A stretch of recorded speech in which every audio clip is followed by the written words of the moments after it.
त्याला highest point मिळतो, सगळ्यात जास्त मार्क्स त्याला मिळतात. ते सगळं स्कोर बोर्ड असतो, दिसत असतो त्याला.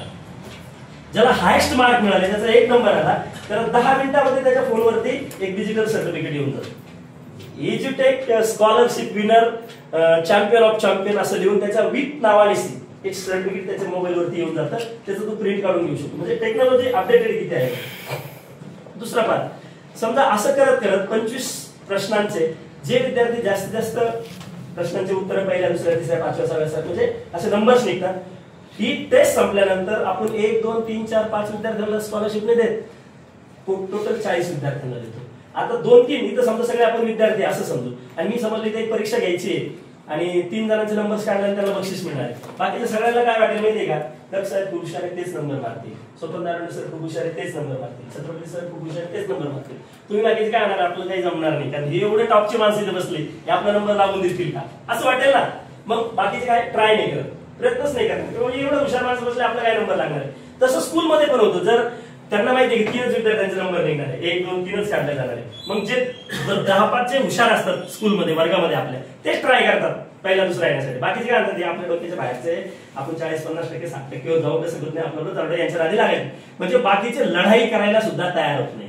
पण मी म्हटलं 40 लोकांचे नंबर काढणार आहे, मग तुम्हाला काय वाटेल की हे 2-4 जणांचे जरी पहिला दुसरा तिसरा आला तरी आपला 15, 16, 17, 18, 20 येईल, तुम्ही ट्राय करणार आहे. म्हणून आपण 40 विद्यार्थ्यांचे नंबर काढतो. म्हणून सगळे विद्यार्थी काय करतात, लढा देतात, ट्राय करतात, लढतात. कुठे ना कुठे तर लागतोच ना. नाही पहिल्या रँक मध्ये नाही आला, 10 मध्ये, 11 ते 20 मध्ये दुसऱ्या रँकला येईल, नाही दुसऱ्यामध्ये जमलं त्याला तर तिसऱ्या रँक, 21 ते 30 मध्ये तिसऱ्या रँकला येईल, नाही तिथं 21 ते 40 पर्यंत बच्चा असेल, 4थ्या रँकला तरी येईल. म्हणून ते लढा देत असतात स्कॉलरशिप मिळवण्यासाठी. तर अशा प्रकारे आपण ती टेस्ट अशी असते. समजा 2 तासात टेस्ट संपली तर 40 विद्यार्थ्यांचे रँक नुसार नंबर काढले जातात.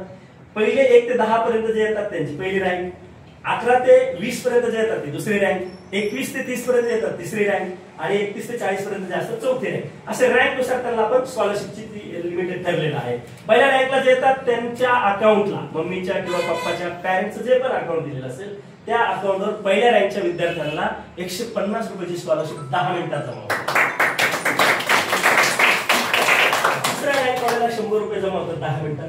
तिसऱ्या रँक मध्ये जे येतात त्यांना 50 रुपये जमा होतात 10 मिनिटात, आणि चौथ्या रँकला जे येतात त्यांना 30 रुपये जमा होतात 10 मिनिटात. मग होतं काय, मुलांना 100 रुपये, 50 रुपये, 150 रुपये मोठी अमाऊंट आहे. आपल्यासाठी काही नाही, आपण रोज गाडीला 1000-2000 डिझेल टाकून फिरत असतो, पेट्रोल 500 टाकून फिरत असतो. पण मुलांना 100-200 रुपये, 150 रुपये म्हणजे लई मोठी असते त्यासाठी. आणि ती पण हप्त्यातून एकदा नाही, हप्त्यातून 4 ते 5 वेळेस, आणि वर्षभरात 40 ते 50 वेळेस. म्हणजे मग विद्यार्थी काय करतात, हे अभ्यास करतात, स्कॉलरशिपचा नादात तरी करतात, आणि ऑटोमॅटिकली हुशार होत चालतात.